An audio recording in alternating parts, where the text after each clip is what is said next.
बहुत पुराने समय की बात है। विजयनगर नामक गांव में रामलाल नाम का एक लकड़हारा रहा करता था। वह बहुत गरीब था। सामान के नाम पर उसके पास एक टूटी फूटी कुल्हाड़ी और जानवरों के नाम पर एक मरियल लंगड़ा घोड़ा और एक गधा था। किसी तरह वह अपनी इकलौती बेटी सुनीता के साथ अपना बुढ़ापा गुजार रहा था। एक दिन लकड़हारे ने अपने लंगड़े और मरियल घोड़े पर लकड़ी का गट्ठर लादा और अपनी बेटी से बोला, बेटी, मैं बाजार जा रहा हूँ, शाम तक लौट कर आऊंगा। यदि मेरी सारी लकड़ियां बिक गईं, तो तुम्हारे लिए कोई सुंदर सी वस्तु जरूर ले आऊंगा। आपकी इच्छा पूरी हो पिताजी, पर जरा सावधान रहना, क्योंकि बाजार में बहुत सारे चालाक लोग होते हैं। वहाँ कुछ लोग पैसा बनाते हैं और कुछ लूटे जाते हैं। लकड़ी बेचकर जल्दी से घर लौट आना। मैं खाना बनाकर आपका इंतजार करूंगी। ठीक है बेटी, मैं तुम्हारी बात का ध्यान रखूंगा। यह कहकर लकड़हारे रामलाल ने अपने लंगड़े और मरियल घोड़े को लेकर बाजार की ओर प्रस्थान किया। कुछ देर बाद वह बाजार में पहुंचकर एक तरफ खड़ा हो गया और ग्राहकों को आवाज लगाने लगा, लकड़ियां ले लो, सूखी लकड़ियां ले लो। काफी देर के बाद एक धनी व्यापारी रघुनाथ की नजर लकड़हारे पर पड़ी। वह सोचने लगा, इस फटीचर बूढ़े को तो आसानी से ठगा जा सकता है। वैसे भी यह शक्ल से ही मूर्ख लगता है। रघुनाथ लकड़हारे के पास पहुंचा और बोला,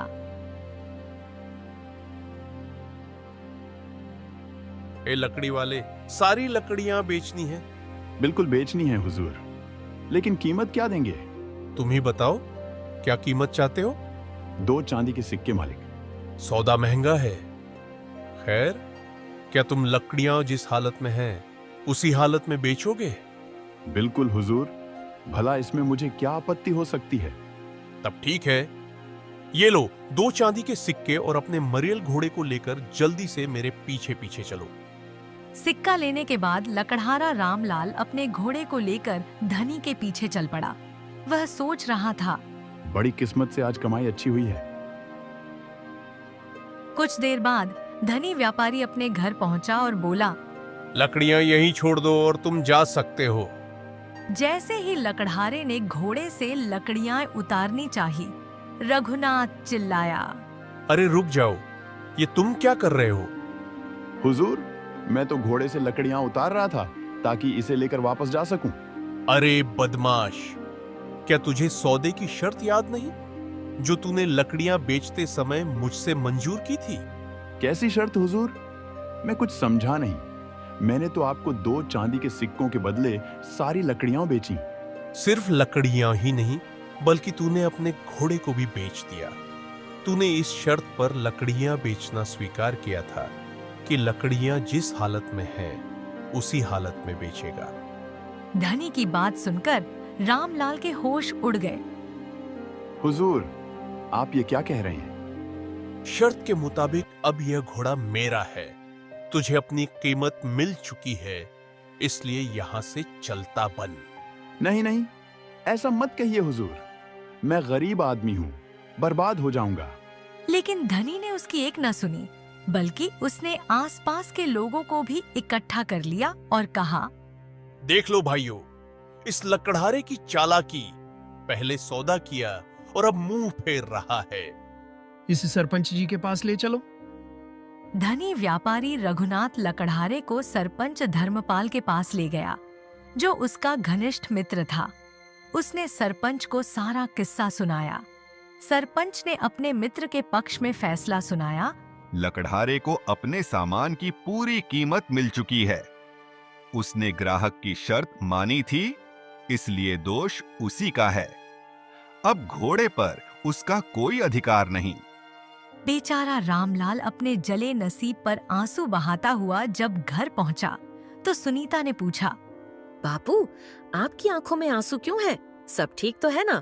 क्या बताऊं बेटी, हमारे तो भाग्य ही फूटे हैं। वैसे ही मेरे पास धन के नाम पर कुछ नहीं था। आज हमारा लंगड़ा घोड़ा भी हाथ से चला गया।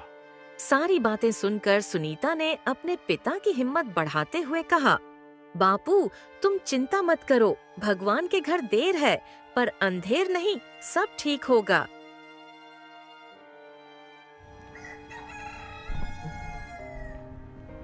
अगले दिन सुनीता ने खुद लकड़ियों का गट्ठर गड्ढे पर लादा और बाजार की ओर रवाना हुई। यदि वह बेईमान व्यापारी मुझे मिल गया तो मैं उसे सबक जरूर सिखाऊंगी। जब वह बाजार पहुंची तो आवाज लगाने लगी,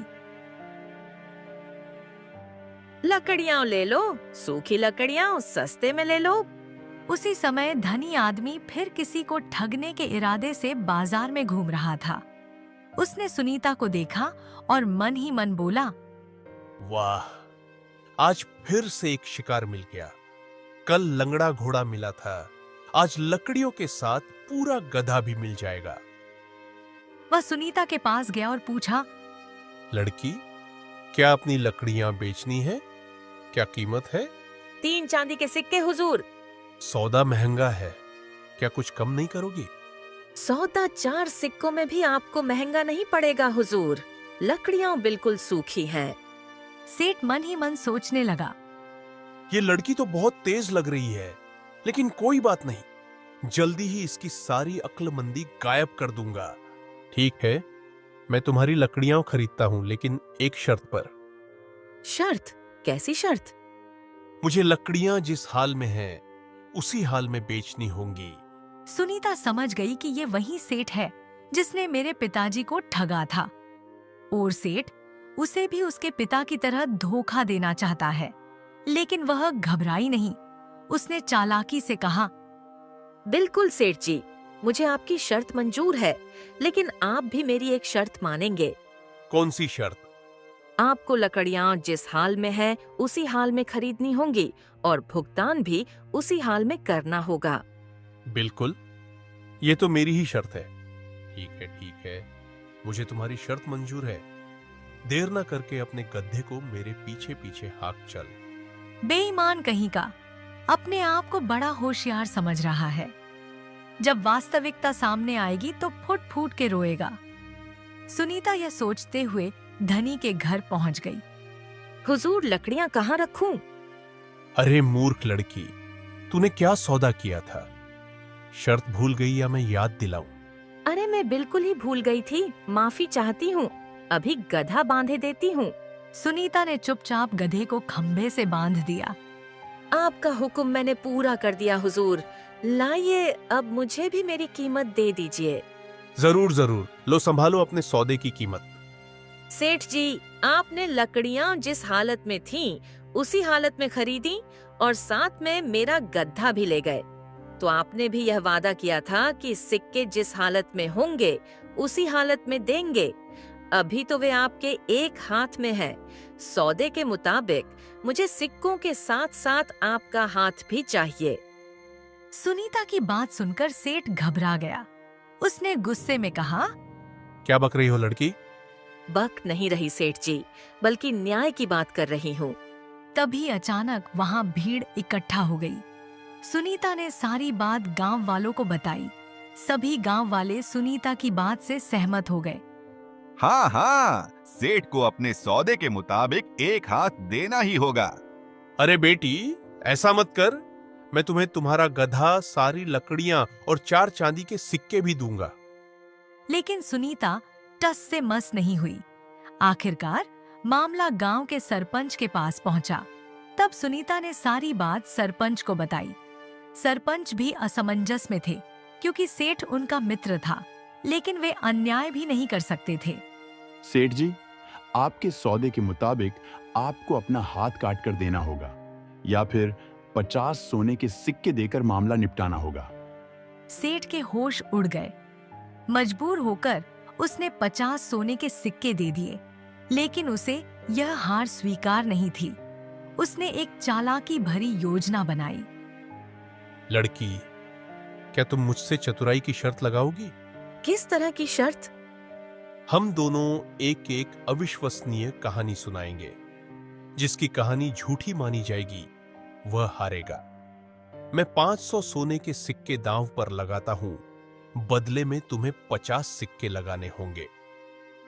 मुझे मंजूर है। लेकिन 2 शर्तें और होंगी। पहली, हम दोनों एक दूसरे को झूठा नहीं कहेंगे।